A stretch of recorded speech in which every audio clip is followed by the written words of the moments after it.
तो सबसे पहले सभी को मैं धन्यवाद करना चाहूँगा। आप लोगों की सपोर्ट की मदद से हमारे चैनल ग्रो कर रहे हैं डे बाय डे। हाँ, एक रिक्वेस्ट और है, यदि आप हमारे चैनल पे नए हैं तो प्लीज़ लाइक सब्सक्राइब ज़रूर कर दें। तो आज का यह वीडियो सभी के लिए बहुत ज़रूरी है, जो भी बिगिनर्स हैं, जिनको ये मालूम नहीं है कि रियाज़ किस तरह से करना है हमें, उनके लिए बहुत बहुत ज़रूरी है ये वीडियो। और ये जो बातें मैं बोलने जा रहा हूँ, प्लीज़ ध्यान से सुने। यदि आप इसको मिस करेंगे तो आगे चल के बहुत डिफ़िकल्ट का फेस करना पड़ेगा आपको। तो प्लीज़ मैं आपसे रिक्वेस्ट करता हूँ, प्लीज़ आप इनको ध्यान से सुने। अब ये इम्पोर्टेंट क्यों है, मैं ये पूछ रहा हूँ कि मान लीजिए आप दिन में 1 घंटा रियाज़ करते, कोई शेड्यूल तो सेट कर रखे होंगे कि दिन में हमें 2 घंटा रियाज़ करने हैं, 1 घंटा रियाज़ करने हैं, 5 घंटा रियाज़ करने हैं, कोई फ़िक्स एक रूटीन है आपके। तो वो रूटीन में जब आप बैठते हैं, मान लीजिए मॉर्निंग में आप रियाज़ करते हैं, और मॉर्निंग में जब आप रियाज़ करने के लिए बैठते हैं तो स्टार्टिंग कहाँ से करते हैं? डायरेक्ट राग स्टार्ट करते हैं या अलंकार करते हैं या मींड खटका गमक, कहाँ से स्टार्ट करते हैं? कोई फाइनल नहीं है। यदि फाइनल है, आपको पहले से जानकारी है इस बात की, तो बहुत अच्छी बात है। यदि जानकारी नहीं है तो प्लीज़ जानकारी ले ले, बहुत ज़रूरी है ये जानकारी। तो सबसे पहले क्या करना है, मैं डायरेक्टली उतना लेक्चर नहीं देना चाह रहा हूँ। सबसे पहले आपको तानपुरा का नाम सुने होंगे, मेट्रोनम का।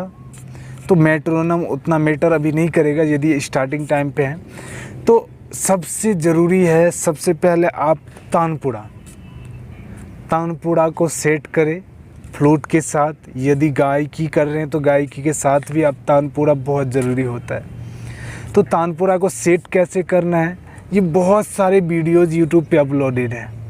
हमारा भी वीडियो अपलोडेड है, आप हमारा देख सकते हैं तो और अच्छी बात है, हमें भी कुछ व्यूज़ मिल जाएंगे। और बाकी बहुत सारे आप तानपुरा यूट्यूब पे डाल के सर्च करेंगे कि तानपुरा कैसे सेट किया जाता है, तो बहुत सारे अवेलेबल है वीडियो। आप प्लीज़ जाके उनको वॉच करें और देखिए कि तानपुरा कैसे सेट किया जाता है। तो पहला, जब स्टार्टिंग में जब बैठते हैं बजाने के लिए, रियाज़ करने के लिए, तो सबसे पहला काम आपका क्या होगा? तानपुरा को सेट करना फ्लूट के साथ। मान लीजिए मेरे पास अभी ये ई बेस का फ्लूट है, तो तानपुरा में ई बेस का तानपुरा सेट करेंगे। उसके बाद थोड़ा सा लो पिच पे, ज़्यादा ऐसे नहीं कि जो हमारा फ्लूट का साउंड कम आ जाए, तानपुरा का बिल्कुल हाई कर दो, नहीं, वो फिक्स करना होता है, वो प्रॉपर फिक्स करना है आपको। उसके बाद क्या करना है, पहला टास्क हो गया क्या, हमें तानपुरा को सेट करना। और दूसरा टास्क क्या है, दूसरा काम क्या करना है आपको, कि मान लीजिए आप खेल के आ रहे हैं, मान लीजिए कोई मेहनत करके घर का काम करके आ रहे हैं, और उसके बाद अचानक से आप फ्लूट बजाने के लिए बैठ गए हैं, तो आपको बहुत तकलीफ़, सांस नहीं पकड़ पाएगा आपका। आप एक नोट बजाएंगे, आपके सांस से मतलब दम फूलना होता है, हाफना स्टार्ट हो जाएगा, आपके सांस रुकना स्टार्ट हो जाएगा। तो उससे बचने के लिए आपको क्या करना है कि जैसे ही तानपुरा सेट करते हैं तो बिल्कुल ये फ्लूट को आप आगे धर दीजिए। उसके बाद सीधा आसन में ले लीजिए और माइंड को बिल्कुल रिलैक्स कीजिए। आराम से 5 से 10 मिनट आप बिल्कुल माइंड को आंख बंद करके ध्यान लगाइए, ताकि आपके जो है ब्रीथिंग पावर कंट्रोल में आ जाए, माइंड रिलैक्स हो जाए। तो आप इसको करने के लिए ओम का रियाज़ कर सकते हैं। आंख बंद कर लिए, तानपुरा सेट है,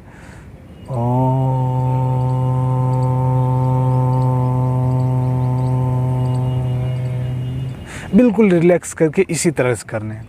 उसके बाद आपको लगे कि हाँ, अब हमारा माइंड संतुलित है, कांस्टेंट हो गया है, तो फिर आप फ्लूट उठाए। तीसरा इम्पोर्टेंट, तीसरा काम क्या करना है आपको, तानपुरा के साथ सा को रियाज़ करने हैं। ओके, अब सा कैसे बजाने हैं, ये रहा सा, बिल्कुल धीरे से, कोई जल्दीबाजी नहीं है। रियाज का मतलब ही होता है रियाज। आप रियाज करने के टाइम में यदि जल्दीबाजी करेंगे तो धाई गड़बड़ में हड़बड़ गड़बड़ हो जाता है। तो कुछ नहीं करना है, रिलैक्स में रियाज करना है, आप सा लगाना है। तीसरा ये हमारा काम है।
इस तरह से आपको सा लगाने हैं। ओके, उसके बाद क्या करने हैं, ये लॉन्ग नोड है और इसको कम से कम यदि आप 1 घंटा रियाज कर रहे हैं तो 10 से 15 मिनट इस पे रियाज करने हैं। यदि 2 घंटा कर रहे हैं तो 30 मिनट आपको इस पे करने हैं। उसके बाद अब ऐसे यदि आप 6 महीना या 3 महीना 2 महीना सा पे रियाज कर चुके हैं तो उसके बाद क्या करना है, आपको सा को धीरे धीरे बढ़ाना है। सा से रे से ग म प ध नी सा रे ऊपर का, फिर ऊपर वाले प तक बजाने हैं। सभी को लॉन्ग नोट 1 1 2 2 बार, 1 1 2 2 बार, ओके 3 3 बार। तो लॉन्ग नोट बहुत ज़रूरी होता है और ये एक दिन का काम नहीं है। ये आपको जब भी रियाज करने के लिए बैठते हैं तो सभी दिन रेगुलरली आपको करने हैं ये। ओके, ये तीसरा पॉइंट हो गया। अब चौथा पॉइंट क्या करने हैं हम लोगों को। अब चौथा पॉइंट अब आ जाता है अलंकार की बारी। जो भी आपको अलंकार आता है, जिस पे अलंकार पे, जो भी अलंकार पे आप रियाज कर रहे हैं, आपके टीचर या गुरुजी बताए हैं, उस पे काम करने हैं। अब वो क्या चीज़ हुआ, अब मान लीजिए सिंपल हम अलंकार लेते हैं। यदि बिगनिंग से स्टार्ट करें तो क्यों बिगनिंग से ही स्टार्ट करते हैं। तो सा रे ग म प ध नि सा, सा नि ध प म ग रे सा। आपको इसको कैसे करना है, पहले धीरे से सा रे ग म प ध नि सा, सा नि ध प म ग रे सा। फिर धीरे धीरे बढ़ा सा रे ग म प ध नि सा, सा नि ध प म ग रे सा, सा रे ग म प ध नि सा, सा नि ध प म ग रे सा, सा रे ग म प ध नि सा, सा नि ध प म ग रे सा। इस तरह से अब फ्लूट पे इसको बजाते हैं। पहले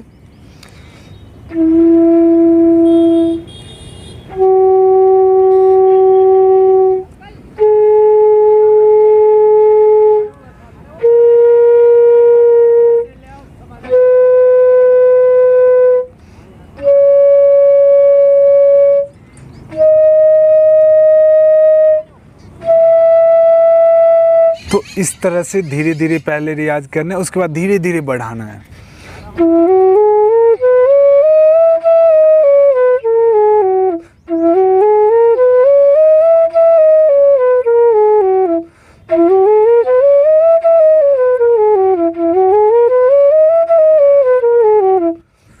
इस तरह से धीरे धीरे धीरे बढ़ाते जाने हैं। अब इससे आगे अलंकार करने हैं, यहाँ से प से लेना है और ऊपर वाले प तक ले जाना है। और ये 2 अलंकार बहुत ज़रूरी है, ये बेसिक है।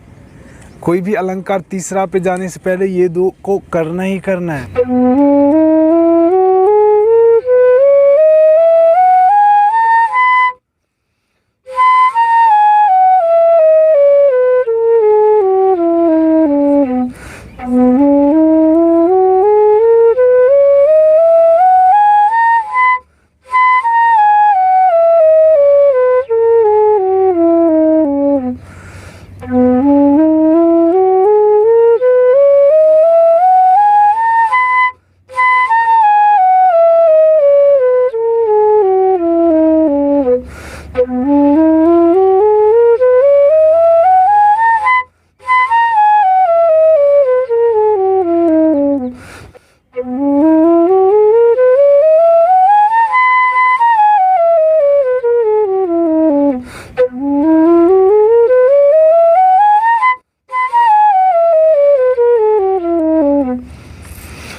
तो इसी तरह से आपको ये 2 अलंकार करने ही करने हैं। उसके बाद अलंकार जितने भी है उसको धीरे धीरे रियाज़ कीजिए, बट ये 2 अलंकार डेली करने हैं। उसके बाद क्या करने हैं आपको क्या करने, टेक्निक पे रियाज़ करने हैं।